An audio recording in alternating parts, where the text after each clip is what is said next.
Beerzerker!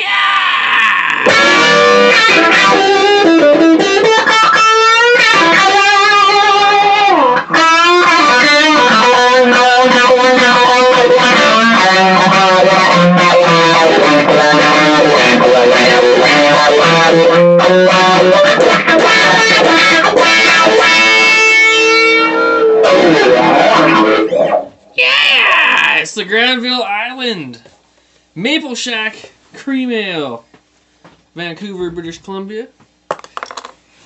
At 5% alcohol by volume. So here's the bottle. Looks like.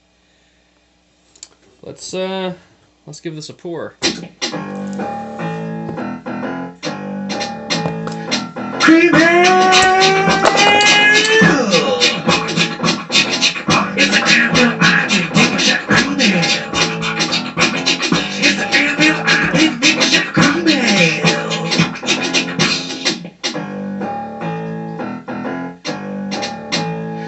Cream Ale! It's a Granville Island Maple Shack Cream Ale. It's a Granville Island Maple Shack Cream Ale.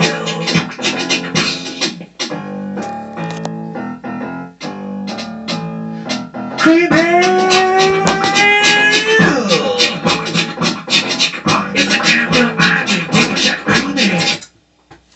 Okay, so we see that we're not getting the original cream ale recipe looking thing. This is quite dark, kind of an amber, almost a Mars in color, bit of a brownish amber red. Smelling like it looks. It looks good smell. And yeah, so the original cream ale style is actually kind of, in my mind, a domestic pale lager ale hybrid, which they actually sometimes do use both yeast strains, and they add rice and corn and stuff to it, much like the Granville and a lot of domestic pale lagers or macro lagers, you might call them.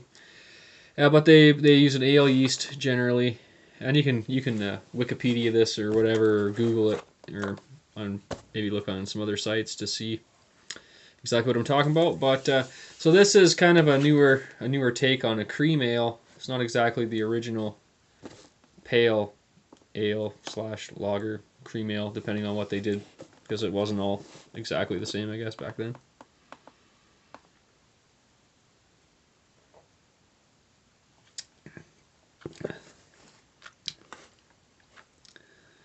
Wow, got a pretty strange mouthfeel and texture to it for sure.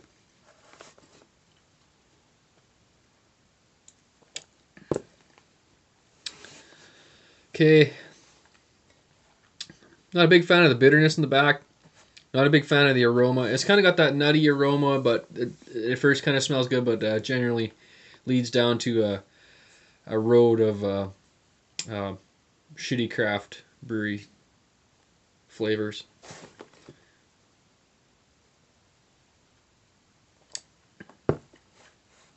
Got a nice sweetness in the middle, a nice smoothness in the middle, but it is kind of rugged and abrasive for advertising itself as a cream ale. Like, it is kind of rugged carbonation, kind of a few sharp flavors in there.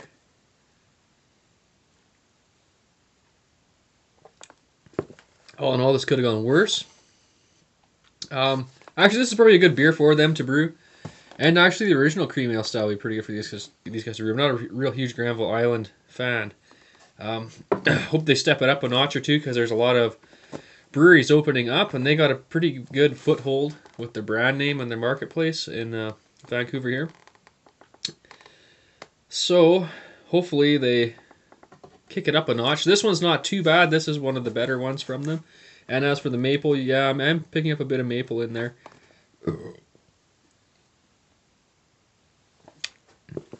Maple or maple-like flavors. That's probably that sweetness in the middle, kind of, yeah, a bit of a syrupiness in there. Kind of a bit of a tang, like a sharp tang, a little different than normal, like a metallic club soda water tang in the back. Yeah, it's a bit nutty.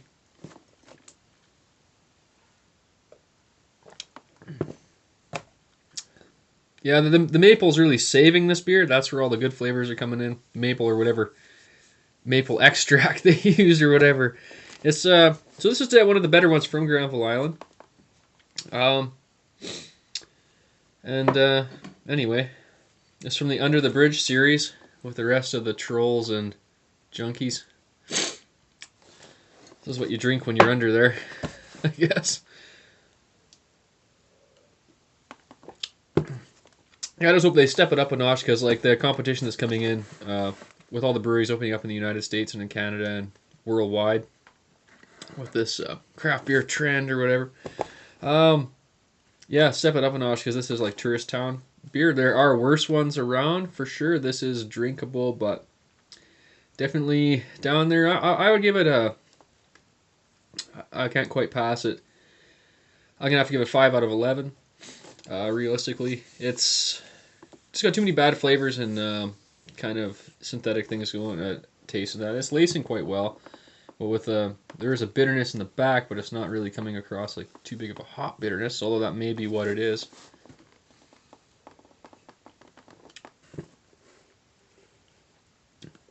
Yeah, I just can't see that much lacing coming from that much hop. So, and there's a few other strange flavors, but the maple in the middle is really kind of nice though. It's really kind of shining through more.